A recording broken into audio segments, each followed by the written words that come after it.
সর্বভূতয়াত্মা তস্मै শ্রী গুরুবে নমো নমো। বাঞ্ছাকল্পতরুভ্যশ্চ কৃপা সিন্ধুর্ভ্যেব চ পতিতানাং পাবনেভ্যো গুরুবৈষ্ণবয়ে নমো নমো। গোস্বামী কৃষ্ণ মনে সুবচন আমার করুণার সিন্ধু ইহ কাল পর কাল মন দুহাকারের বন্ধু। গোস্বামী শ্রী বিনোদকালে সুবল কুঞ্জ প্রভু মোরে করেন দয়া চরণে শরণ নিলেম প্রভু গো। প্রভু অধমেরে তুমি দাও না পদ ছায়া। জয় রাধে জয় কৃষ্ণ জয় বৃন্দাবন জয় জয় রাধা কৃষ্ণের যুগল চরণ। হরি বল হরি বল হরি হরি বল। ওম নমো ভগবতে বাসুদেবায় নমঃ। ওম নমো ভগবতে বাসুদেবায় নমঃ। ওম নমো ভগবতে বাসুদেবায় নমঃ।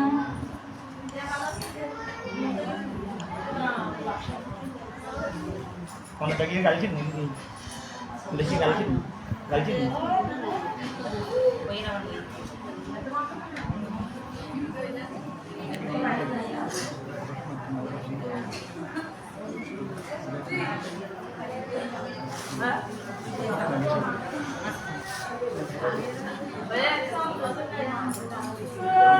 Didi jangan boye nama.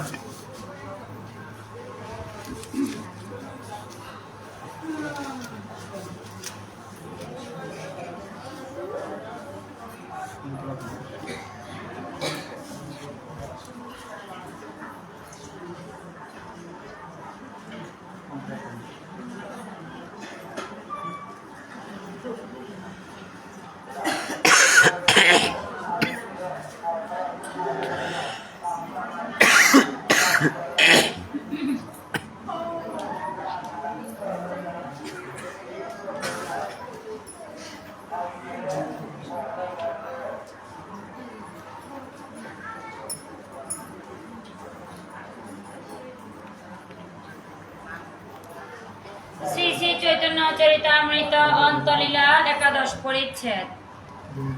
নমামি হরিদাসং তং চৈতন্যতং চ তৎপ্রভুম সংস্থিতমপি যৎমূর্তি স্কন্ধে কর্তা নর্তকজ। সেই হরিদাসকে প্রণাম করে এবং তৎপ্রভু শ্রী চৈতন্যকেও প্রণাম করে, যাহার মৃত শরীর ভূপতিত হইলেও যিনি নিজ অঙ্গে ধারণ করিয়া নৃত্য করিয়াছিলেন। জয় জয় শ্রী চৈতন্য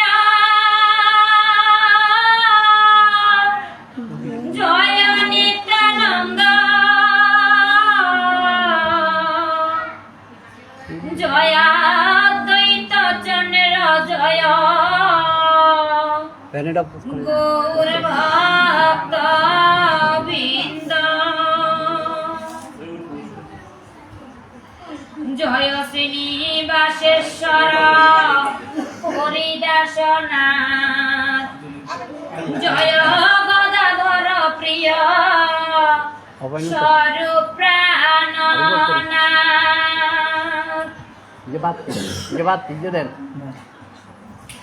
জয় কাশীশ্বর জগন্নাথ প্রাণেশ্বর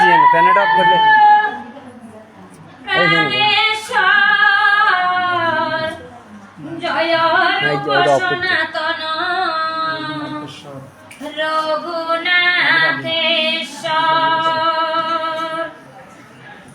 জয় গুরুদেহ কৃষ্ণ স্বয়ং ভগবান কৃপা করি দেহ প্রভু নিজ পদ দান।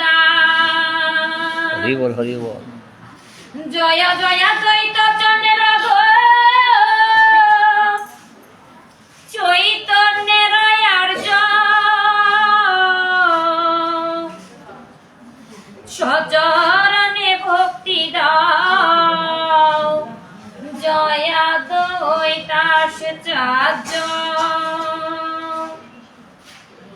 নিত্যানন্দ চন্দ্র জয় চৈতন্যের প্রাণ তোমার চরণ বৃন্দে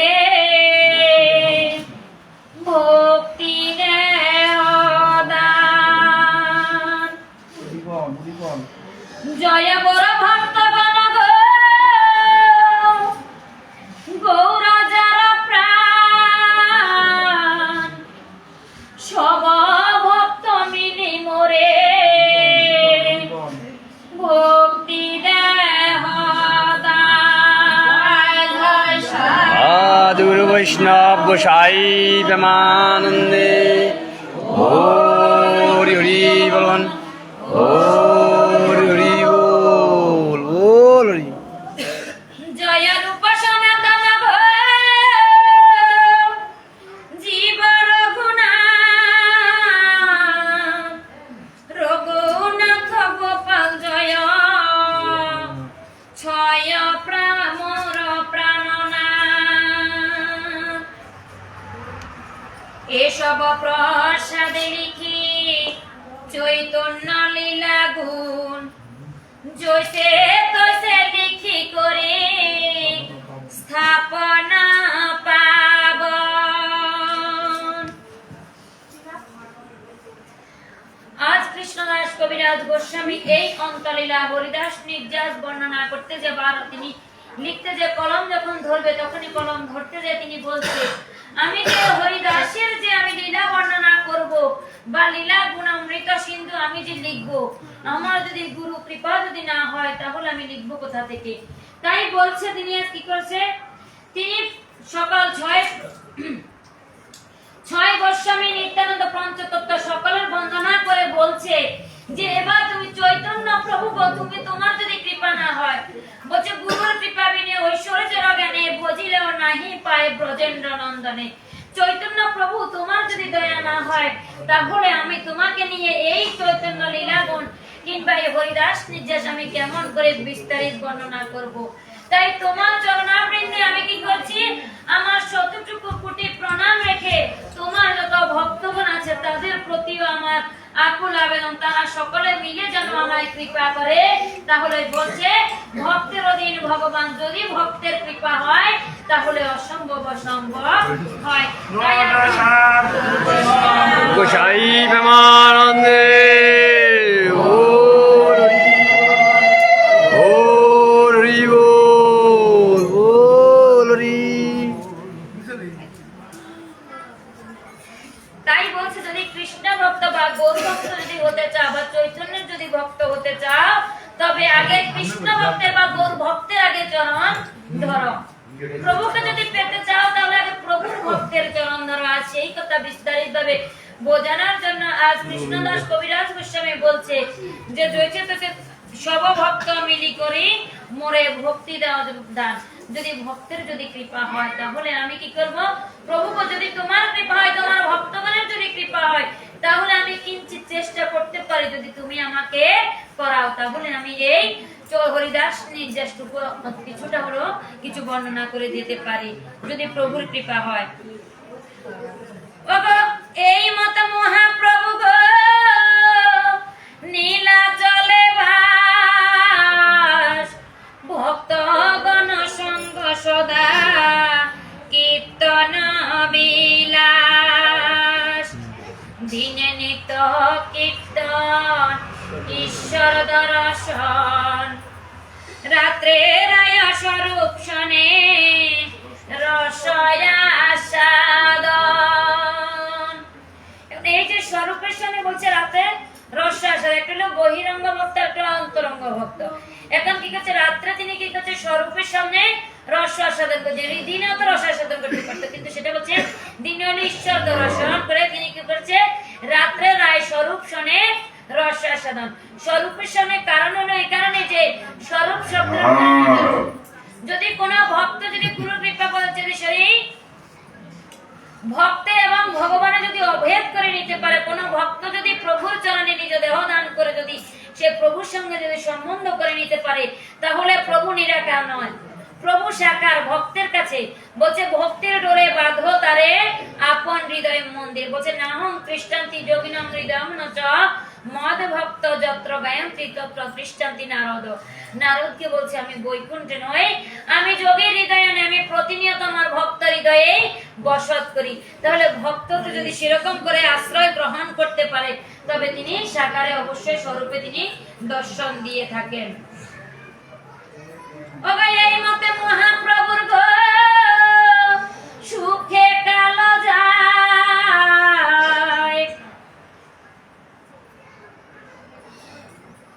কৃষ্ণের বিরহ বিকার অঙ্গে নাই আমায়। দিনে দিনে বারে বিকাশ রাত্রে অতিশয়, চিন্তা হয় উদ্বেগ পলাপাদি যত শাস্ত্রে হয়। স্বরূপ গোসাইয়ার রামানন্দ রায় রাত্রি দিন করে দোহে প্রভুর সহায়।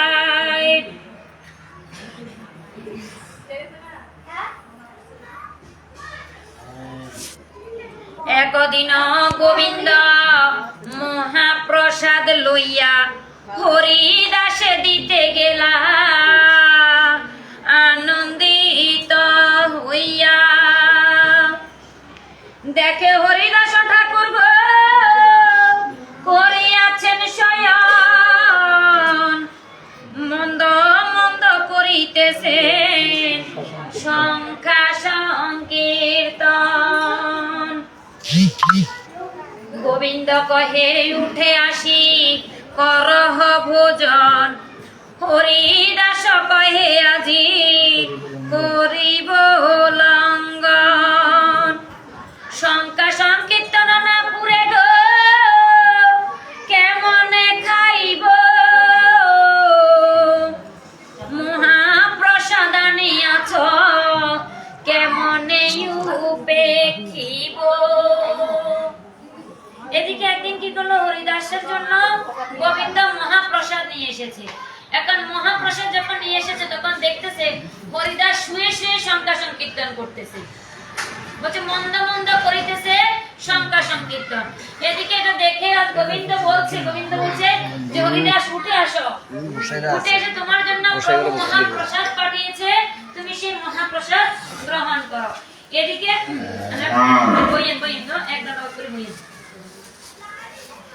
তুমি যে প্রসাদ এনেছো, আমি তো আমার তো সংখ্যা সংকীর্তন পূর্ণ হয় নাই। এখন সংখ্যা সংকীর্তন যদি আমি যে নাম করতেছি, নাম করার মাঝে যদি গ্রহণ করা, তাহলে যে প্রসাদ এনেছো এই প্রসাদ, এদিকে নাম করতেছি, নাম কিন্তু ভঙ্গ করা যায় না।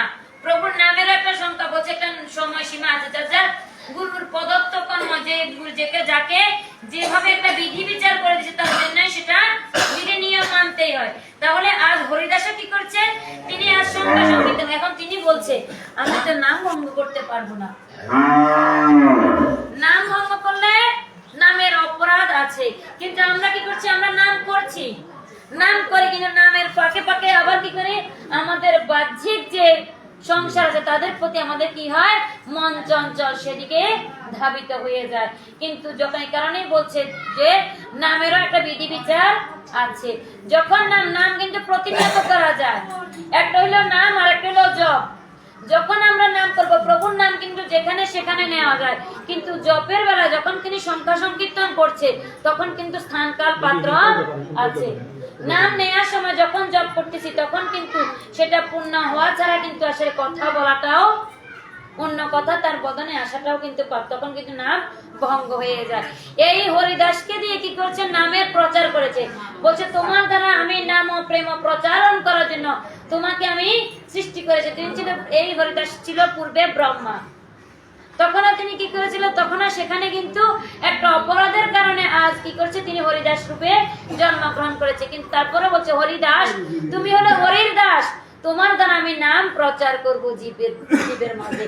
তাহলে হরিদাসের দ্বারা নাম প্রচার করতে গিয়ে হরিদাস বলছে আমি যে নাম করতেছি, নাম করে তো নাম ভঙ্গ করা যায় না। তখন সবার জন্য যে জপ যখন করব, জপ করার সময় আসে তখন কিন্তু অন্য কোনো কথা বদলে আসলে কিন্তু নাম ভঙ্গ হয়ে যায়। এদিকে প্রসাদ যখন পেয়েছি, এখন প্রসাদ কি করবে? নামের মাঝে হরিদাসের জন্য প্রসাদ এনেছে, এখন প্রসাদ অপেক্ষা করলো অপরাধ হবে। এদিকে তিনি কি করছে? এক অরঞ্চ তিনি মাত্র প্রসাদ তিনি সেবা করেছে। যেমন প্রসাদ অপেক্ষা না হয়, তার নামও যেন ভঙ্গ না হয়। প্রসাদ আসার পর তার মনে ভাবনা এসেছে, এখন আমি প্রসাদ কেমন করে নেব? অতি উত্তম একটা জিনিস যে প্রসাদ, কিন্তু আমরা প্রসাদ তো তাকে আমরা বাজে কথায় আমাদের সময় নষ্ট হয়ে যায়। কিন্তু তখন কিন্তু ভাবছি না, আমি তো প্রভুর নাম নিতেছি, নাম তো ভঙ্গ করা যায় না। নামের অপরাধ, নাম নিলে হবে না, নামের অপরাধও আছে।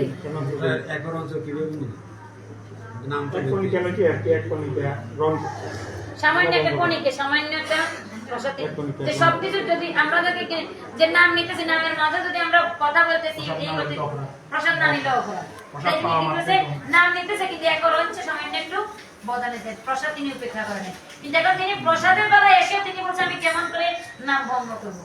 তার মানে নামের এমন তার নামের প্রতি তার এমন আকৃষ্ট হয়েছে, নামের প্রতি তার এমন রুচি এসেছে। কেন বলছে? নামের রুচি জীবেদয়া বৈষ্ণব সেবন ইয়া হইতে ধর্ম নাই। নামের প্রতি রুচি হয়ে যাবে, নামের রুচি হলো প্রধান। কারণ আমাদের নাম নিতেছি, নামে তো রুচি নাই। নামে যদি রুচি থাকতো তাহলে কি হতো? বলছে নাম নিতে নিতে, প্রভুর নাম নিতে নিতে যদি কোনো ভক্তের যদি ওই দুটি নয়ন দ্বারা যদি বাড়ি বরিশন হয়, তবে বুঝবে নাম নেওয়া সঠিক হয়েছে। কিন্তু আমরা তো নাম নিতেছি, কিন্তু নামের তো দায়িত্ব শক্তি আমার ভিতরে আসে না, শুধুমাত্র দেহে বলছে যদি, তবে জানি অপরাধ আছে প্রচুর। দেহের ভিতরে অপরাধের কারণে এই দু নয়নে নামে কোনো কৃপা হয় না। আর হরিদাস বলছে যে তিনি প্রসাদের বেলায় এসেও তার মনে প্রশ্ন এসেছে যে আমি কেমন করে নাম ভঙ্গ করব। জীবকে শিক্ষা দেন, হে জীব, নাম যখন জপ যখন করব তখন একান্তে বসে জপ করাটাই শ্রেয়। জয় জয় সাধু বৈষ্ণব সাই নমান্তে।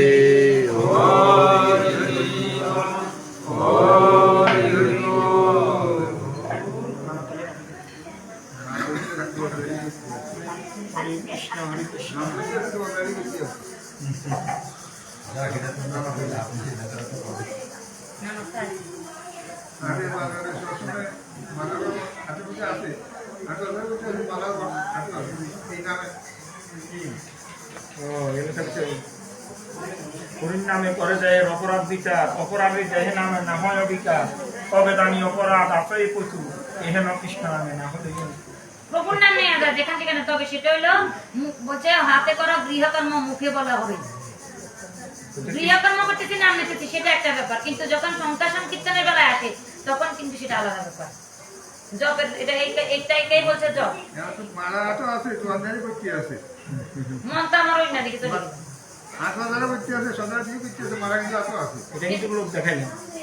আর হরিদাসের তো হরিদাস আসলে গ্রন্থ পাঠ করা, কিন্তু গ্রন্থ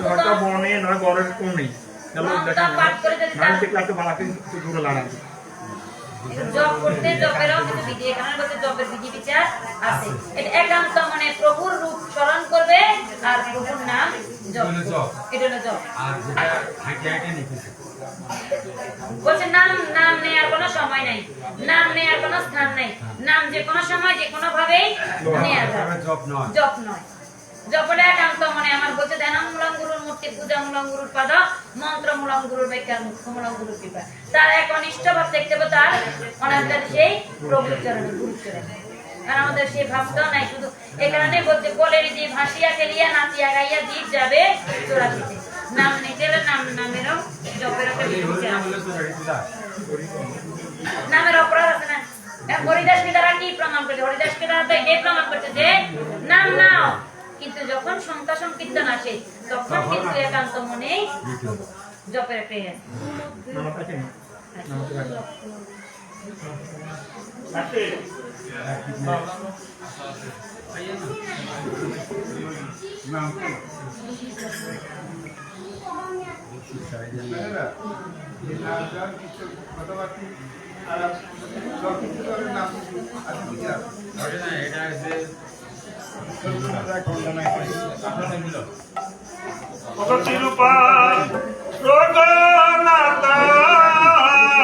রাধে